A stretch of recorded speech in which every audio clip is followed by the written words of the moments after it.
Highway మీద బోల్తా పడ్డ యాపిల్ లారీ, పండ్లనెత్తుకపోయిన పబ్లిక్, అదుపు తప్పి అడ్డం పడ్డ పెట్రోల్ ట్యాంకర్, పెట్రోల్ డబ్బాలు నింపుకపోయిన ఊరోళ్ళు. ఇగో గిసొంటి వార్తలు వారానికోటన్నా చూస్తూనే ఉంటాం. ఈడ ఆడ ఇంటనే ఉంటాం.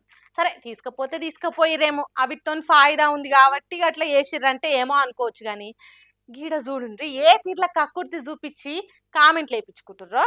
ఎస్కపోరి దొరికినోళ్ళు దొరికినట్టు డబ్బాలు కాటన్ల కొద్ది చదురుకపోరి అనేటోళ్ళు ఎవరు ఆపేటోళ్ళు ఎవరు. ఉత్తరప్రదేశ్లో కాన్పూర్ కాడ చాక్లెట్ ఫ్యాక్టరీలు ఉండి డేట్ అయిపోయిన చాక్లెట్లు ఉంటే అవి అమ్మినా పరిశానే, స్టాక్ ఉంచుకుంటే సందులు ఎక్కువ అవుతుంది కంపెనీలో అని కుప్పల కుప్ప తెచ్చి ఇట్లా రోడ్డు పక్క పంటి వారేసిపోయిర్రు.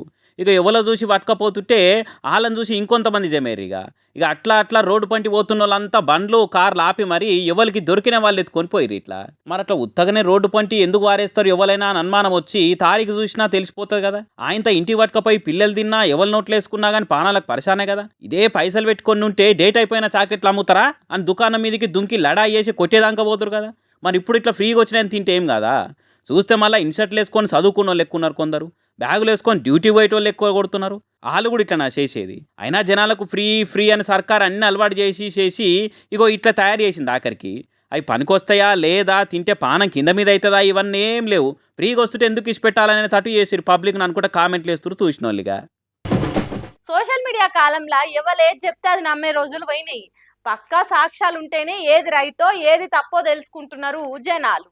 కాలం గడుస్తున్న కొద్దీ కాళేశ్వరం ప్రాజెక్ట్ మీద చెప్పిన అబద్ధాలు పటాపంచలైనా ఇగో ఇప్పుడు ఆధారాలతో సహా హరీష్ రావు సారు నీళ్ల ముచ్చట చెప్పింది నుండ్రి. కాళేశ్వరం మీద కాని మాటలు మాట్లాడుకుంటా పోటీలు పెట్టుకున్నట్టే సూటిపోటి మాటలని బద్నాం చేసి బట్టగాల్సి మీదేసినట్టే కాంగ్రెస్ వాళ్ళు చేస్తే ఇప్పుడు ఏమాయ మరి అని అనుకుంటే ఇచ్చి పడేసిండు మాజీ మంత్రి హరీష్ రావు. కాళేశ్వరం మీద కాంగ్రెస్ చేసిన అడ్డగోలు దుష్ప్రచారానికి ఎన్డీఎస్సీ అఫిడవిట్, సిడబ్ల్యూపీఆర్ఎస్ రిపోర్ట్లు చెంపపెట్టు అనుకుంటా గట్టిగానే అరుచుకుంటా ఎక్స్లో రాసుకొచ్చిండు. కాళేశ్వరం మొత్తం కుప్పగూలిపోయింది, ప్రాజెక్టు పనికే రాదు, నీళ్లు ఎత్తనే లేమనుకుంటా ఇన్నేళ్ల సంది కాంగ్రెస్ చేసిన ప్రచారము ఒక్కొక్కటిగా పక్కున వాళ్ళకి పటాపంచలవుతున్నది. అవసరాన్ని బట్టి కాళేశ్వరంకి వెళ్ళి నీళ్లను లిఫ్ట్ చేసుకోవచ్చు అని ఖుద్దు ఎన్డీఎస్సీ అఫిడవిట్లోనే క్లారిటీగా ఇప్పేసింది. ఇంకో దిక్కు సిడబ్ల్యూపీఆర్ఎస్ చెకింగ్లా అన్నారము సుందీలలో ఏ బ్లాక్ లో కూడా నిర్మాణ పరంగా సమస్య లేదు, కాంక్రీట్ క్వాలిటీ కూడా మంచిగా ఉందని తెలిసిపోయింది. అయినా రాజకీయ కక్షతోని కాళేశ్వరం ప్రాజెక్టును పక్కకు పెట్టి తెలంగాణకు వచ్చిన గోదావరి నీళ్లను వాడుకోకుండా కిందికి ఇడిచిపెట్టుడు అనేది సీఎం రేవంత్ సర్కారు క్రిమినల్ నెగ్లిగెన్స్ కు నిదర్శనం అని రాసుకొచ్చిండు. మేము గట్టిగా నిలబడి నిలదీసినాకనే ఆలస్యంగా దేవాదుల నంది పంపులు చాలు చేసిర్రు. కానీ అప్పటికే వరద నీళ్ళన్నీ కిందికి పోయినాయి.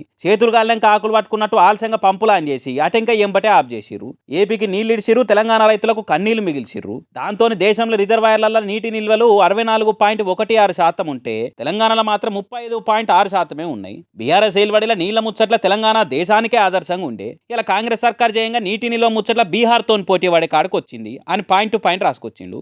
కమిషన్లు వేస్తందుకు విచారణలు చేపిస్తందుకున్న సోయి కిందికి పోతున్న గోదావరి కృష్ణా నీళ్లను ఒడిచిపట్టి రైతులకు ఇస్తందుకు ఎందుకు లేదు? ఎల్లినో జయంగా ఆగమే అవుతుంది, ముందంతా ముప్పే ఉందని ప్రతిపక్షాలు ఇంజనీర్లు నోరు నొయ్యంగా మొత్తుకుంటున్నా పట్టించుకున్న పాపాన పోతలేదు సర్కారు. ఇది రాజకీయ కక్షలకు టైం కాదు, తెలంగాణ నీళ్ళను కాపాడుకునే టైము. కాళేశ్వరం మీద కయ్యాలు పెట్టుడు కాని మాటలు బంద్ చేసి అన్నారం సుందిల మోటార్లు ఆన్ చేసి గోదావరి నీళ్ళని ఎత్తిపోయాలి, రిజర్వాయర్లు నింపి రైతుల పొలాలకు నీళ్ళు ఇవ్వాలని బీఆర్ఎస్ తరపున బిగ్గరగా డిమాండ్ చేస్తున్నామని రాసుకొచ్చిండు. మరి ఈ తీర్ల పక్కా లెక్కలు పత్రాలు రిపోర్టులతో అన్ని చూపించినాకనన్నా కాంగ్రెస్ వాళ్ళు అన్నదాతలకు అరిగోసలు తప్పించి నీళ్ళు ఇచ్చి నిమ్మలం చేస్తామన్న సోయికొస్తారేమో చూడాలిగా.